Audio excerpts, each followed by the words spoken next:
welcome to a gorgeous episode of Haunted Homemaking. Halloween season is in full swing, and my favorite part are the pumpkins, especially a good jack-o'-lantern. I've always wanted to make one of those vintagey paper mache pumpkins, and I thought, what better opportunity than when we're all decorating our homes in all their haunted glory for All Hallows Eve. Thank you for letting me be your haunted homemaker, and please enjoy. What are you two up to? We just finished decorating the home. You see that garland above you? I do. You didn't want to wait for me? Yeah, the sooner we finish, the sooner we can do other things like eat candy. Period. Good idea. Thank you. You're welcome. To create this pumpkin, I'm going to use one of those cheap pumpkin buckets that you can usually find in any store this time of year, in combination with paper mache and paper clay. Now, I've used this technique before in a previous holiday episode, and it creates such a durable, sturdy look that is perfect for any pumpkin pal. Starting with our peculiar plastic pumpkin, I'm cutting the handle to get it out of the way, then drafting a more exaggerated face to cut out. Now you are more than welcome to use the face already printed on, or not cut the features out at all. I'm doing this because I want to create a lantern where light can peek through. Although the plastic is easy to cut through with a sharp blade, you're still dealing with a sharp, so please be very, very careful.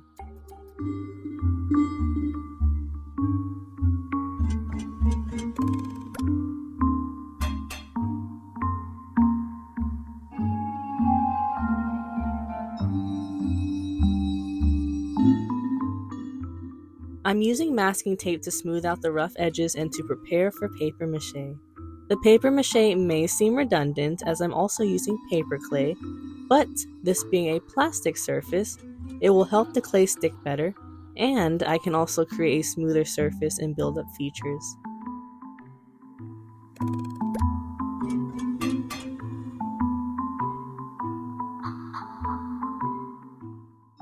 Using foam backing rod, I'm creating some of the features like the eye sockets and cheeks. You can also do this with hot glue or foil and masking tape.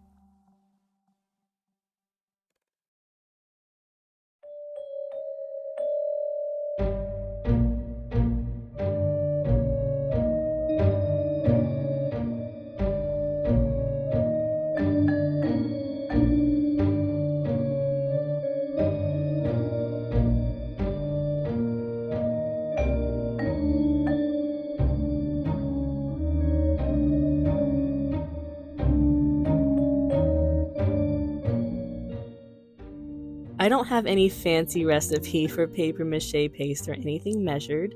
The rule is usually 1 part white glue to 1 part water, but I just mix together glue and water and call it a day. If you have a fabulous recipe, please feel free to share. I'm always open to learning something new.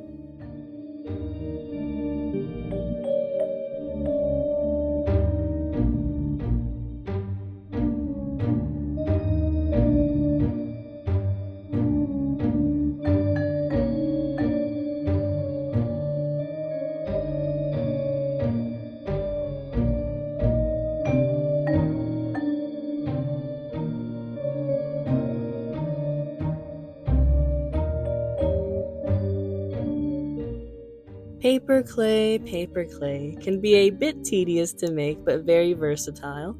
I'm tearing bits of paper material to blend with water and create a soggy mix.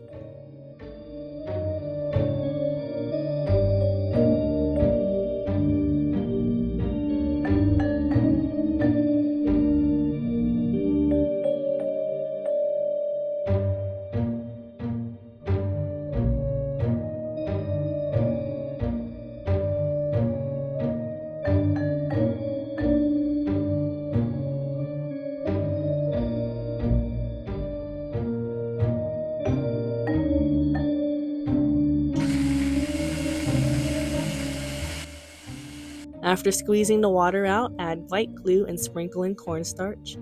Now, I am saddened to tell you I don't have a measured recipe for this, But what I can tell you is that the texture should be easy to work with. It should keep its shape when modeled. If too sticky, add a bit of cornstarch.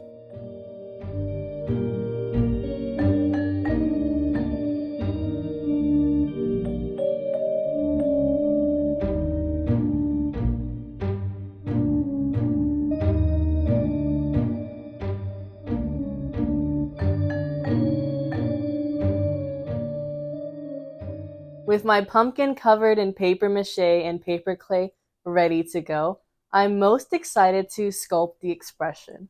I want the expression to be really reminiscent of those vintage or folk pumpkin designs.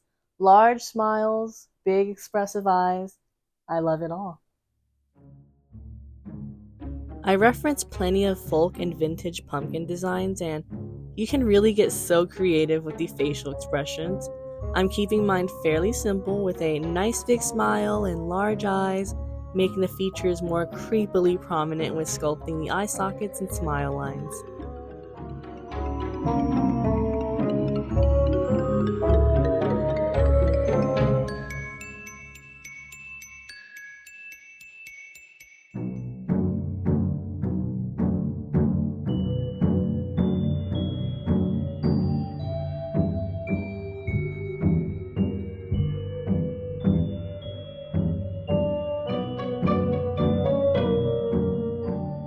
And with that, let's see what ghoulish activities Jackie and Bobby G are up to. That should be all the Halloween stuff from the attic. I don't see why we have to decorate. I mean, look around. Does this place look like it needs any more Halloween decorations? Stop fooling around. If you help me finish, then we can do other things. Alright, let's get down to business, I guess.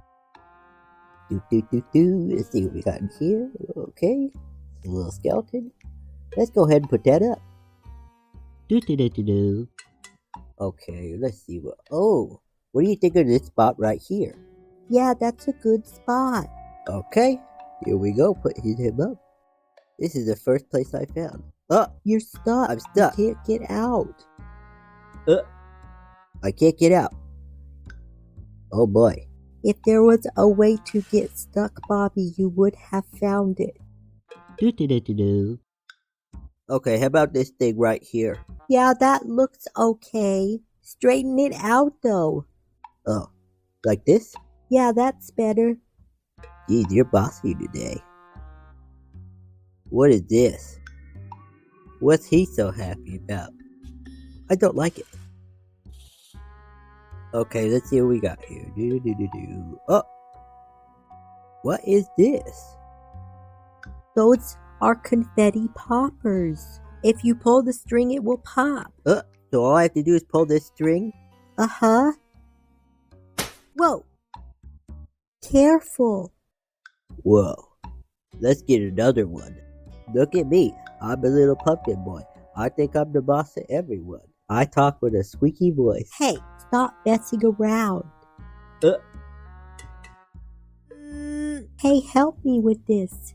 Hold on, I'm doing something. Whoa. I'm gonna hang up this side and you do the other side.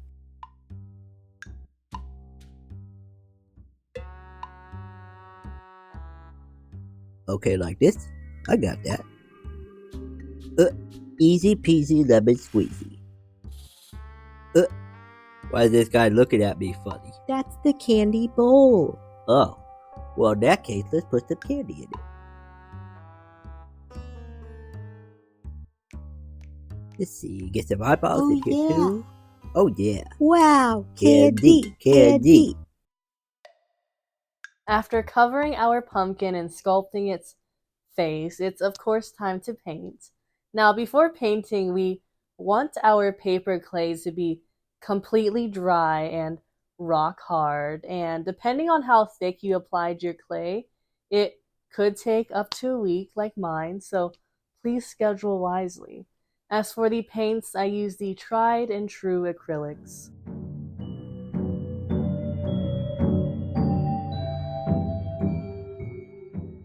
After completely dry, I'm doing a quick scuff sanding. Working with a homemade paper clay, sometimes the fibers will stick out, and you'll want to just sand them down.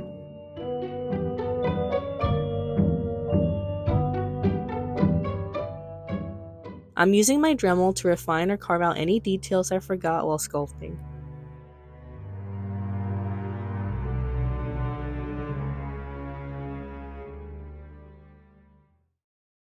Finally, we are ready for painting. Just like sculpting, you can be so creative with the approach. I'm painting a base of beautiful orange and then dry brushing all my shadows and highlights, doing multiple layers of each color. I found a sponge brush was great when it came to getting into all the texture of the paper clay.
The cheeks deserve a nice bright red to make them pop. Such a bashful pumpkin.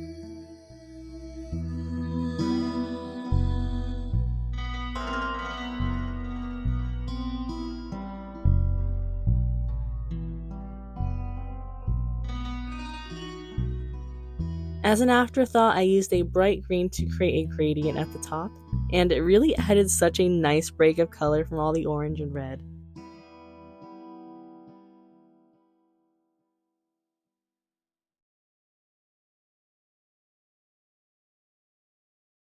Painted and looking oh so orange, this is where we're really seeing it come together. In addition to this being a pumpkin candy bucket, I also want it to be a lantern. So I'm using gift tissue paper to cover the eyes, nose, and mouth so that I can have light shining through. And then I'm going to paint some details. After all the paint has dried, I sprayed a clear coat to seal everything. To create the lantern effect, I'm basically paper macheing the entire inside with colored gift tissue paper, covering the eyes, nose, and mouth.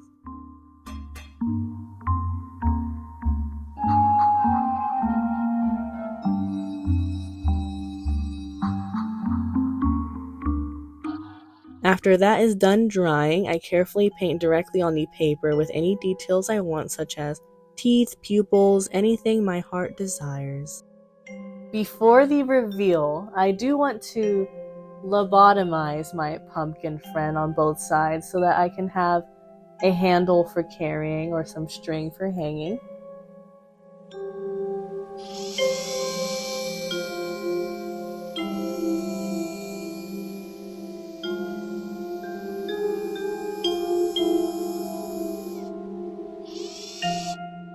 Now that's what I call a headache.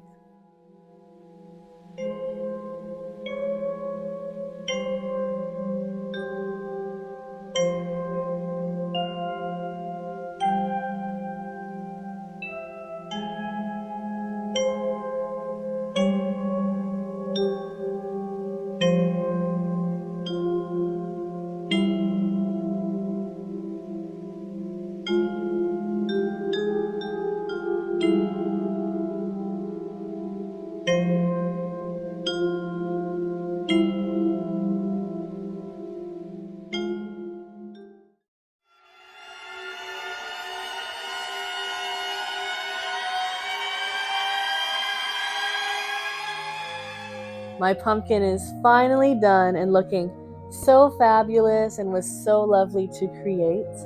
Now, I think I really nailed its creepy vintage look with its expression. I usually try to steer away from paper mache in general because it can get very messy, but I think this time it was so worth it. Now I just have to think of a name. And if you have any suggestions, please feel free to let me know in the comments. With this episode, we are closer to the Halloween special, and we are so excited. I'm hungry. Thank you again for tuning in. Please take care of yourselves, and remember to drink some water, make yourself a warm meal. Bye. Bye-bye.